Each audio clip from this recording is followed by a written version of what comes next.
Hello student. तो JW mains के 2025 के शिफ्ट 2 का जो फिजिक्स का पेपर है उसमें के जो मेमोरी बेस्ड क्वेश्चंस है वो हम लोग सॉल्व करेंगे अभी। जिसमें से सबसे पहला वाला क्वेश्चन है जिसमें आते हैं हमारे there are the two drops of water, हर एक का रेडियस होता है आर। ठीक है। ये जो हमारे आर रेडियस के ड्रॉप्स है वो कोलस होके उन्होंने फॉर्म कर दिया है बिगर ड्रॉप। मतलब ये हमारे दो स्मॉलर ड्रॉप है, हर एक का जो रेडियस है उनको हम लोग नाम दे देंगे R1। अब ये जो है वो कोलेस होके उन्होंने बिगर ड्रॉप फॉर्म कर दिया। इस ड्रॉप का जो रेडियस है उसको हम लोग नाम दे देंगे R2।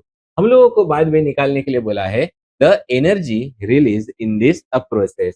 तो पहले जो दो ड्रॉप्स है उनकी एनर्जी होती है उसको हम लोग लिख देंगे E1। यहाँ पे एक चीज याद रखनी है, जितना ज्यादा सरफेस एरिया रहेगा उतनी ज्यादा उसकी सरफेस एनर्जी रहेगी। मतलब अगर नंबर ऑफ ड्रॉप्स ज्यादा है तो उसकी जो एनर्जी होती है वो ज्यादा होती है, और अगर नंबर ऑफ ड्रॉप्स कम है तो उसकी एनर्जी कम होती है। तो हम लोग लार्जर एनर्जी में से माइनस करेंगे स्मॉलर एनर्जी को। अभी हम लोग एनर्जी निकालते हैं। एनर्जी का फॉर्मूला क्या है? टी इंटू डी ए, और we can say t into a, t into a one, right. क्योंकि ये वन वाले नाम दिए, ऐसे हमारे पास में होते हैं टू ड्रॉप। और इसका जो फॉर्मूला हो जाएगा that will be E2। E2 is equal to, यहाँ पे कितने ड्रॉप से ओनली एंड ओनली एक ही ड्रॉप होता है, इसलिए इसका फॉर्मूला हो जाएगा T into A2। Got it. अब हम लोग यहाँ पे इनके एरिया का फॉर्मूला जो है वो पुट कर देते हैं। तो 2T इंटू 4 पाई R1 स्क्वायर। तो अगर हम लोग इसको देख लेंगे तो ये बन जाएगा हमारा 8T pi R1 square, right. और जो हमारा E2 है it will become the T into 4 pi R2 square. अभी यहाँ पे एक प्रॉब्लम आ गया, और प्रॉब्लम ये होता है कि ये यहाँ पे जो भी रेडियस है वो भी डिफरेंट है, और यहाँ पे जो रेडियस है वो भी डिफरेंट है। यहाँ पे रेडियस है R1 और यहाँ पे रेडियस है R2। मतलब हम दोनों को भी कंपेयर करना पड़ेगा, और कंपेयर करने के लिए हम लोग वो क्वांटिटी यूज करते हैं जो ड्रॉप कोलेस हो या फिर ड्रॉप मतलब मर्ज हो या फिर ड्रॉप डिवाइड हो, तभी भी वो क्वांटिटी नहीं बदलती है, और वो क्वांटिटी होती है हमारी वॉल्यूम, राइट। तो ये जो दोनों ड्रॉप है उनका मिला के volume equal to the drop the volume of the one single drop. इसलिए हम लोग यहाँ पे लिख देंगे वॉल्यूम दो ड्रॉप्स का, और हर एक ड्रॉप का वॉल्यूम कितना होता है? It is 4/3 pi R1 cube. This will be is equal to volume of the one drop. तो एक ड्रॉप हो गया है that is 4/3 pi R2 cube. Okay. तो यहाँ पे pi pi 4/3 cancel out. That means we can say 2 raised to the power 1/3 R1 is equal to R2। तो हम लोगों को ये रिलेशन भी मिल चुका है। हम लोगों को निकालने का है अभी जो एनर्जी रिलीज हुई वाली है। तो energy release is equal to e is equal to E1 minus आता है E2। हमारा E1 कितना निकले वाला है? It is the 8T pi R1 square minus, यहाँ से E2 हम लोग निकाल लेते हैं, it is the 4T pi R2 square. Got it. यहाँ से हम लोग कॉमन निकाल लेंगे 4T पाई। ओके। और we can say T 4 into pi, यहाँ पे बच जाएगा हमारा 2R1 स्क्वायर माइनस आता है हमारा R2 square, right.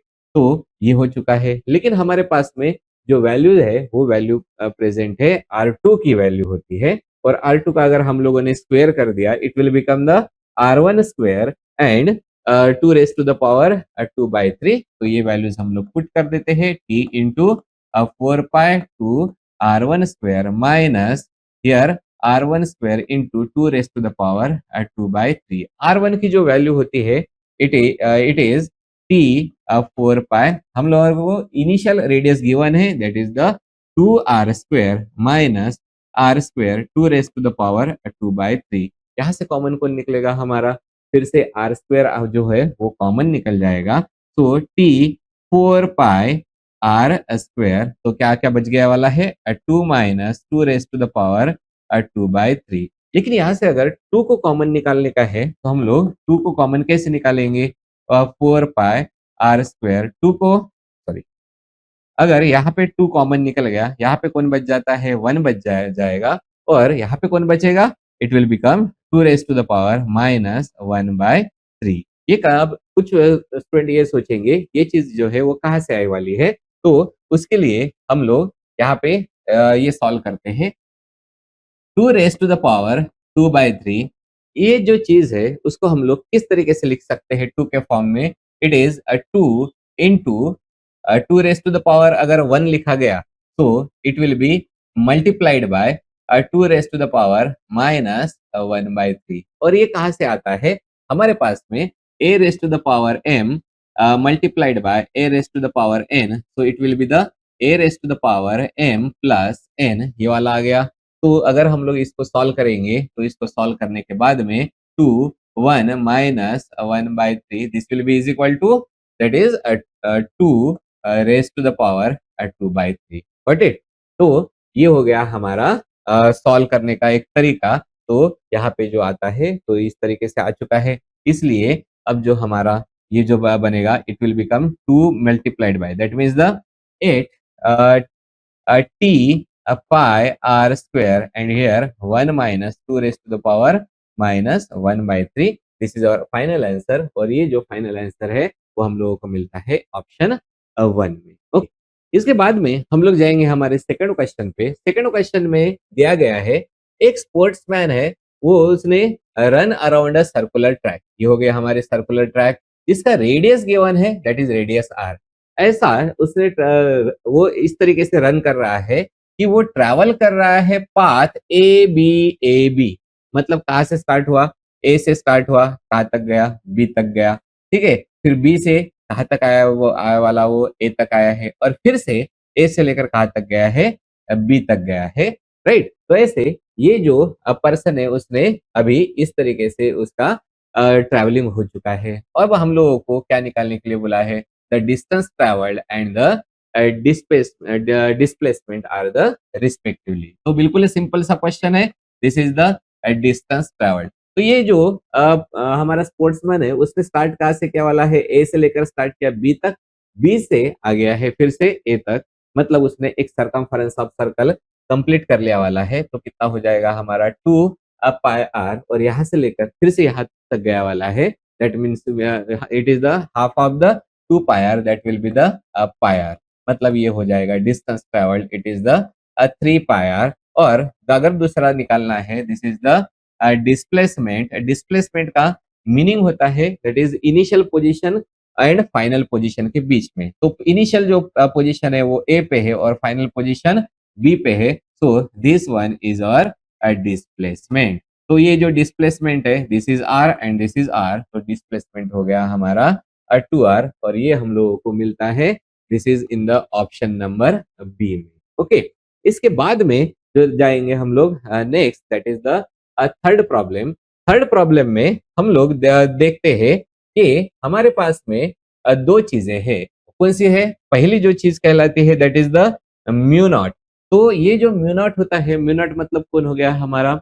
The permeability of the free space and the epsilon naught, that is the permittivity of the free space। अगर दिया वाला है तो इनकी जो डायमेंशंस है वो डायमेंशन निकालना है। तो उसके लिए एक शॉर्टकट है, हालांकि आप लोग यूज कर सकते हो म्यू नॉट के भी, या जो यूनिट्स है यूनिट्स के ऊपर से डायमेंशन निकाल सकते हैं, एंड एप्सन नॉट की यूनिट्स है उसके ऊपर से भी डायमेंशन निकाल सकते हैं। लेकिन हम लोग जेडब्ल्यू का पेपर दे रहे हैं तो हम लोगों को यूज करने के होते हैं शॉर्टकट, और शॉर्टकट ये है the speed of light. Okay, so we can say the speed of the light। और ये जो स्पीड ऑफ लाइट होती है this is given as the c, और स्पीड ऑफ लाइट होती है c is equal to 1 upon under root mu naught upon epsilon naught. ये हो गई हमारी स्पीड ऑफ लाइट। और अगर इसको हम लोग सॉल्व करेंगे तो सॉल्व ये हो जाएगा, it will become the c square, and यहाँ पे आ जाता है हमारा this is the mu naught and the epsilon naught. अभी इसके निकालने के हैं डायमेंशंस। डायमेंशन निकालने के लिए स्पीड ऑफ लाइट का हम लोग लिखेंगे यूनिट। तो यूनिट कितना होता है स्पीड ऑफ लाइट का? मीटर पर सेकंड होता है, और इसके जो ये वाला यूनिट हो गया that is metre per second whole square. Okay, so this is the unit of the light. अब ये जो मीटर पर सेकंड होता है इसके लिए हम लोग डायमेंशन निकालेंगे, और डायमेंशन ये रहेगा एल एम एंड टी। अब यहाँ पे देखो मीटर कितने बार आया वाला है? 1 बार आने वाला है, ये 0 बार आने वाला है और t इज द -1 और इसका रहेगा होल स्क्वायर। मतलब ये जो हमारा डायमेंशन होता है वो बन जाएगा L square and t raise to the power -2। This is our final answer. मतलब ये वाला हमारा आ जाता है ऑप्शन नंबर डी, राइट। उसके बाद में जो हमारा फिफ्थ वाला क्वेश्चन है, इस फिफ्थ वाले क्वेश्चन के लिए हम लोगों को दिया गया है moment of inertia of the circular ring. मतलब हम लोगों को अभी जो ऑब्जेक्ट चाहिए है वो ऑब्जेक्ट रहेगा हमारा दैट इज सर्कुलर रिंग। तो मैं यहाँ पे एक ऑब्जेक्ट हम लोग ड्रॉ कर लेते हैं। This object is our circular ring. Okay, ये हो गया। इस सर्कुलर रिंग का जो मास है, दिस मास इज गिवन, तो mass is the capital M और इसका जो डायमीटर है, this diameter is the capital D. तो it is the diameter which is capital D. And about, अब हम लोगों को मोमेंट ऑफ इनर्शिया कहाँ से निकालने का है? About the tangential axis and which is line in the plane. इसका मीनिंग होता है यहाँ पे जो axis which is passing through the tangent and in the plane. मतलब अगर हम लोग ये जो रिंग होती है, इस रिंग को हम लोग कंसिडर करेंगे, तो ये आप लोगों को रिंग दिखाई दे रही होगी सभी को। तो ये वाला रिंग है, ये रिंग का प्लेन हो गया। तो ये टेंजेंट से पास हो गया और किस में होना चाहिए? That is in the plane. इस तरीके से ये होना चाहिए, ठीक है। तो this is ring and this is plane, मतलब ये वाला टेंजेंशियल होना चाहिए। इसलिए मैं यहाँ पे एक ड्रॉ कर देता हूँ एक्सिस। अब यहाँ पे देखते हैं, ये जो ये होता है इसको हम लोग नाम दे देंगे आई ओ, राइट।